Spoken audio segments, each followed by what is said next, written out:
This guy's problems all lead back to a bad night in January 2019 when he got towed by a company that hooked him, charged him $450 in cash, and treated him like dirt. And he's not the only one. This is Justin. Justin's been having some problems with the police lately. I can't tell you how many times I get pulled over for expired tags. Justin wants to get new tags, but can't. Honestly, Mr. Policeman. He has to repeat his story every single time to every officer that pulls him over. And Alan, he has the same problem. I went to the self-scan kiosk to get my registration, and it kept coming up error. Alan and Justin have one thing in common. They each got towed by Breakthrough Towing more than a year and a half ago.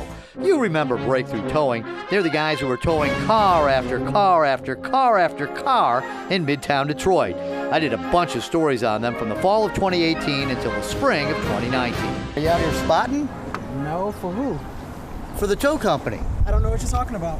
It appeared Breakthrough was using spotters to watch lots of stores and restaurants. The Breakthrough tow truck drivers were parked right around the corner, and the minute you left the lot on foot, we caught the spotters on the phone, and a minute later, your car was getting hooked. Then it got even worse. I spoke to several people who caught the drivers pulling their cars up onto the truck. They told me time after time the tow truck drivers wouldn't release the vehicles, even though state law says they have to. Then, after your car gets towed, you have to get a ride here to the Breakthrough Towing office on Lafayette Street and shell out $450 in cash to get your car back.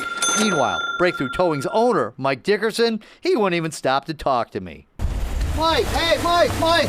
I did stories on Cherry, an 87-year-old lady whose car got towed from the McDonald's lot, even though she says she was inside McDonald's drinking coffee. She even had the receipt. Same thing happened to Haley, a Wayne State student. Inside McDonald's, yet still got towed. They had a sign in the parking lot that said you had to eat your McGrub in a half hour or less or get towed, and Breakthrough enforced it to the minute. I did a story about this Canadian woman and her daughter who met up at McDonald's and got 2 cars towed, $900 in cash to get them back. They sued Breakthrough and got judgments, but still haven't collected a dime from the company. I had so many victims who were outraged at Breakthrough Towing, I didn't even air Alan and Justin's interviews in early 2019 when I talked to them. But since they're having problems now getting their registrations, here they are. Justin and his friend Sal got towed off of Midtown Street while they were in a bar. The tow driver wouldn't let Justin's car down until he coughed up some cash, and he was coughing. The guy has asthma, and he didn't have his coat. He's telling me that you're not going to see your inhaler, you're not going to get your jacket, you're not getting your car, and you're not going to even get anything out of your car until I get that 500.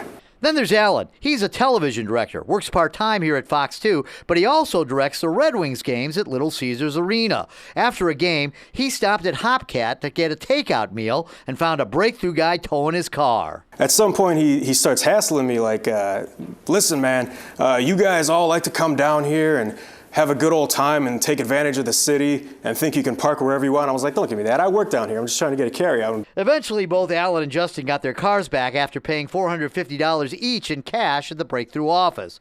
Bad experiences they hope to forget, but Breakthrough continues to haunt them. Came time to renew my tags, and I couldn't get them renewed.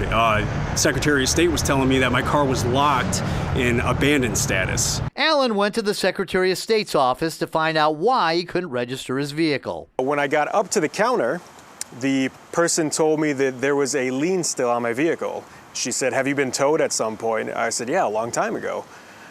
She said, well, it looks like it's still in the system as your car's been impounded. According to the Secretary of State, Breakthrough had reported their cars impounded when they hooked them, but never reported that the owners had picked up the cars, which means the cars were in limbo status, and no one was answering the phone at Breakthrough Towing to help them. So I went down to see what was up, and what do you know? They're gone. Here's their tow lot. It's got weeds 6 feet high. Their headquarters on Lafayette, shuttered. Yeah, this is the old Breakthrough office, and it looks different. There used to be a bunch of tow trucks always lined up along the side, and here, lined up in front of the building, were usually some sad customers waiting to get inside and pay their $450 in cash to get their cars back. Alan managed to get his registration eventually, but Justin still couldn't until he called us. You guys contacted the Secretary of State. 20 minutes later, my car was unlocked. I was able to finally renew my tags. So what does Mike Dickerson, the owner of Breakthrough Towing, have to say? Well, let's see. I still have his personal number. I'm wondering if you are still running your towing business, are you?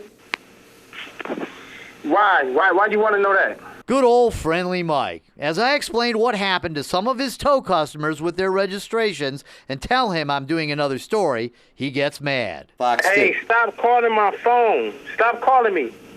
Okay, well, I want to know if you have any... Stop calling me! I contacted Mike Dickerson's attorney by both email and phone. He has not returned my messages. Hugh LaMonica? Bob, the good news is that Breakthrough Towing is no longer in business, right? Well, Mike didn't really answer that question, and I would not be surprised if he did not pop up with a new name, but I don't have any proof of that. But this guy is a pretty ruthless guy, and his tow company was definitely, his tow companies, I should say, were very ruthless in what they were doing. Wouldn't be surprised if I didn't get some tips saying that they were in business under a new name. All right. Thanks, Rob.